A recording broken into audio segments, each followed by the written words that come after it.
Hey everybody, Mark here again. It's Monday, leg day. Leg days don't always fall on Monday. The split that I use is chest and back, shoulders and traps, bis and tris, legs, calves, and abs. Today it falls on Monday. Monday's really just another day for me. I really don't get very many days off, a couple days a month maybe. I just got out of my truck about 30 minutes ago, been moving a drilling rig all day, did 14 and a half hours I think. So it's already been kind of a long day, and I don't know if I have this camera right. I'm still learning this camera deal. So I'm in this little makeshift gym here at the Best Western. They have a leg press. And they had some leg extensions, and I'm going to do some squats with the curl bar, which I'll show you later. I'm going to try to cut my videos down, so I'm going to try to stop and start this thing and see if I can't put them together. But the leg press machine is kind of crappy. I'm 6'4", and I always follow up my presses with calves, so I'm either, if I got the seat back too far, it's not going deep enough for me, or if I got it too much forward, I bottom out the weights at the top because my legs are so long. So it's not the way I normally like to do them, but given the circumstances and the situation where I'm at, it is what it is. So I just do what I can. So I'm going to do a couple sets here, and actually I'm going to do 5 sets, and then I'll move on to another area. With everything that I always do, I always superset everything. So what I'll be doing now is presses, calves, and crunches. Crunches I think are the best for me anyway. When you lay back on your back and with your feet raised, and you just basically work your abdominal region like an accordion. You know, short movements. So let's get started.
I think a big mistake with a lot of people's training program, they leave out legs.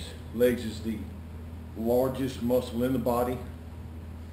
It has the largest veins in the body, except for those that are actually, I guess, directly connected to the heart. So when you work legs, your body releases more hormones from doing legs than any other body part. So if you're trying to gain mass, you know, I tell people all the time, people say, how do I get big arms? And I say, do legs. And they look at me stupid because they don't understand what I'm saying. But if you want to gain everything here, you've got to gain here. Legs will put mass on the entire body, not just from the hormone release, but there's so much involved when doing legs, especially if you do squats like me. It'll just really make the entire body grow. So it's critical that you do legs in your routine. I think you should do legs as much as any other body part. For me, minimum rest.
I always start off on my abs with that style of a crunch. Legs up, never putting anything under my feet. Excuse me. The reason being, you're working the lower abdominal region good by holding your legs up. And then you're kind of compounding it with the actual crunch itself. I never count reps on my abs. I just go till I feel a good burn. That's what's always worked best for me. I've just never counted reps on that. Legs, I did a couple sets before I turned this camera on, 20s. I do a couple 15s and work my way down. I've had a lot of motorcycle accidents, and so my knees are blown pretty bad. Nevertheless, I still lift heavy and hard. It gets painful, but one thing I've learned about bodybuilding is if you have a limitation on your pain, if there's a pain barrier that you're not capable of going through, you're probably not going to really ever achieve the physique that you want to build. You've got to get to a point to where you can go past the pain. You got to get to a point, for me anyway, where the pain gets good to you. For me, the pain gets good to me. So if you can get to that point, you can really push yourself beyond your limits and really make the physique that you want.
Okay, so exercise 2, it's going to be leg extensions. I would normally, if I was in a regular gym, I would do leg extensions and superset them with leg curls, hamstrings. Unfortunately, this setup here is not capable of that, but it is capable of leg extensions. So this next exercise will be strictly leg extensions, and then I will backdoor it with some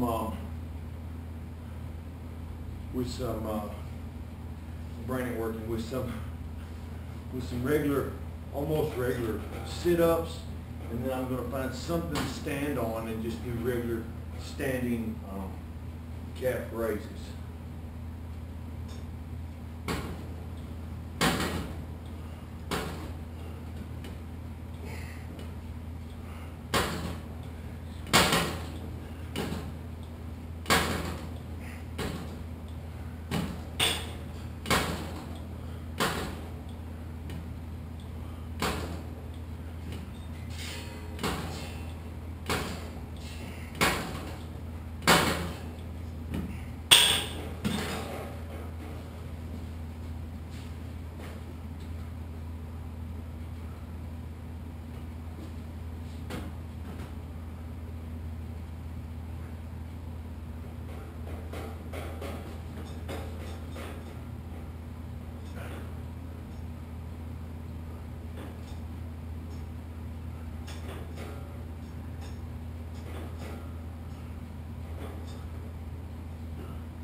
You know, a mistake that a lot of people make is if they don't have exactly the right equipment or free iron that they need, they think that they can't build muscle.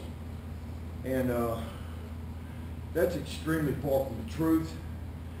The fact of the matter is training in a facility like this, or going back and forth to Gold's like I go to Gold's, when I'm here I do this. I have free weights that I normally keep in my Kenworth, dumbbells, adjustable dumbbells that I lift with.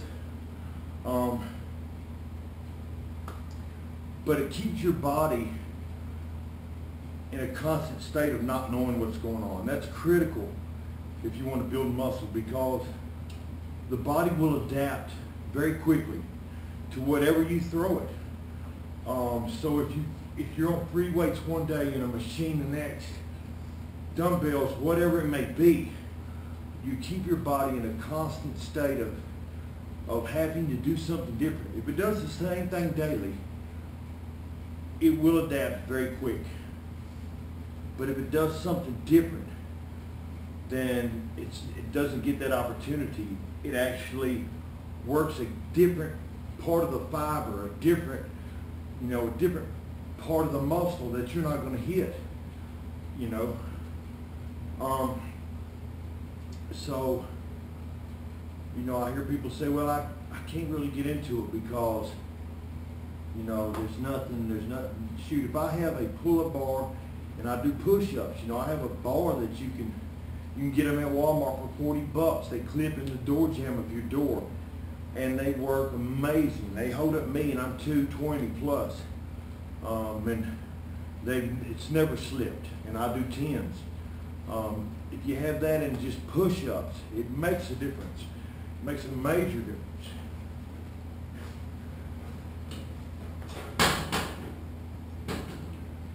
doing nothing is the worst thing you could possibly do when trying to build a physique.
You know,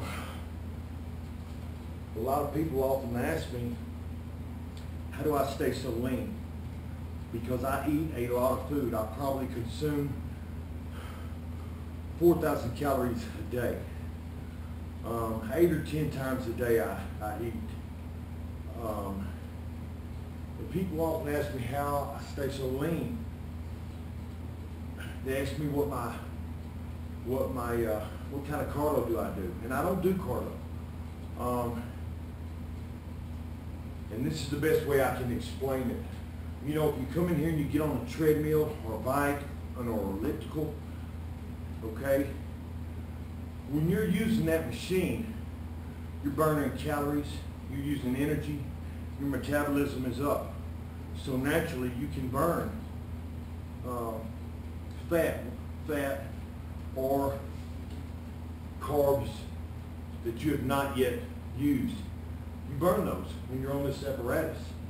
And when you get off that apparatus, if you're lucky, your heart rate will stay up long enough that maybe 20 minutes after you're off of it, you're still burning some calories, some fat. But at some point, that stops. So the way I try to explain it to people is this. When you get off that, your calorie burning and your fat burning stops. But muscles require fuel 24/7. Even when you're asleep, something's got to keep that alive. It's either going to be what you're taking in food-wise. If you're taking in more calories than what you burn, then you're going to be using that. If you're taking in less calories than what you burn, it's going to be consuming fuel from somewhere, namely fat. Look at it like this. You have two cars. One over here is a classic Mustang, big V8, big V8. The other one over here is a Honda Civic, 4-cylinder. The big V8 Ford uses massive amounts of fuel. Why? Because the engine in it is huge. This car over here, the little Honda, it's got a 4-cylinder, small engine, minimal amounts of fuel. So when you weight train, even if you don't bodybuild, you're just a weight trainer, you develop your muscles to the point to where they enlarge. What happens when they enlarge? They require more fuel, just like the big V8, which means when you're at work, when you're resting, when you're watching TV, whatever you're doing, the larger muscle requires more fuel than the underdeveloped muscle. The underdeveloped muscle doesn't require as much fuel. So why do I stay so lean? Because I believe I've developed my muscles enough to where they need constant fuel. And I feed my body enough to where I don't gain it in my waist, but I don't lose muscle size, because there comes a point to where you will lose muscle size if you don't consume enough food. You got to find that balance. You got to find that balance to where you'll stay lean, keep a six-pack, not lose muscle, but burn enough to where you don't have to get on these things to maintain a lean body.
Okay, for my last exercise of the day, I'm going to do squats and leg raises. Normally, I would do my leg raises off of a table, not touching, and I'm going to try to do it here, but the chair sucks. So I'm really holding on to the chair.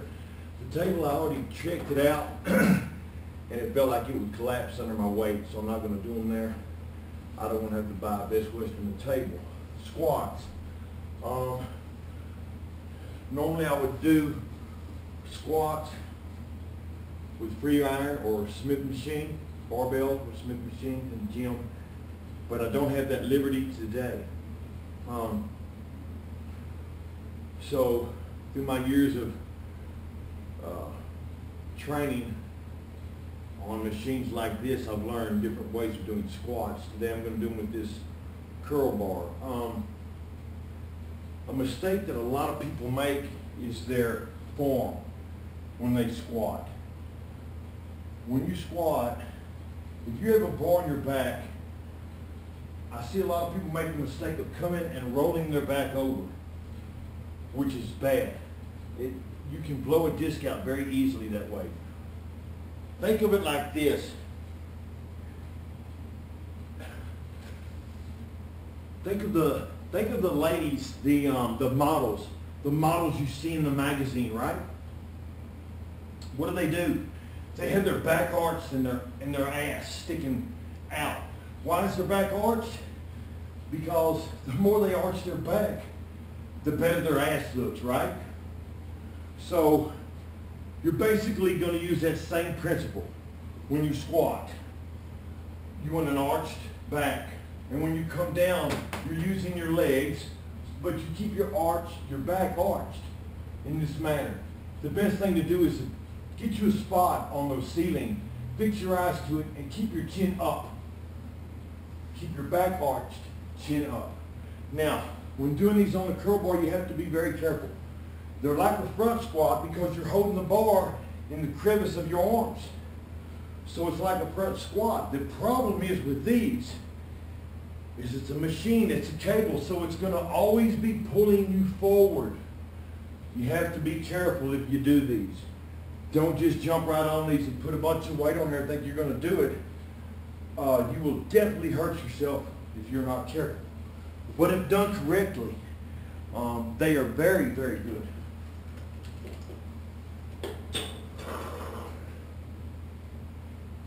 I normally keep my feet shoulder width apart.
When I do squats on free iron, I always go as low as I can. Can't really do it here because the weights try to touch, but I am capable of getting my upper thighs parallel to the floor. You want to at least go that low. But if you're on free weights, if you're on a Smith machine, if you're on a good leg sled, you want to go as deep as you can stand it. Because squats not only develop the thighs, they develop the hams and the glutes. So if you want to develop a good ass, you got to do squats. There's a difference between, and pardon my French, there's a difference between having a butt and having an ass. Asses are developed with squats.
When I squat, I normally try to keep everything in the 15 to 20 range. As you can tell, I'm breathing hard. It makes your heart rate come up.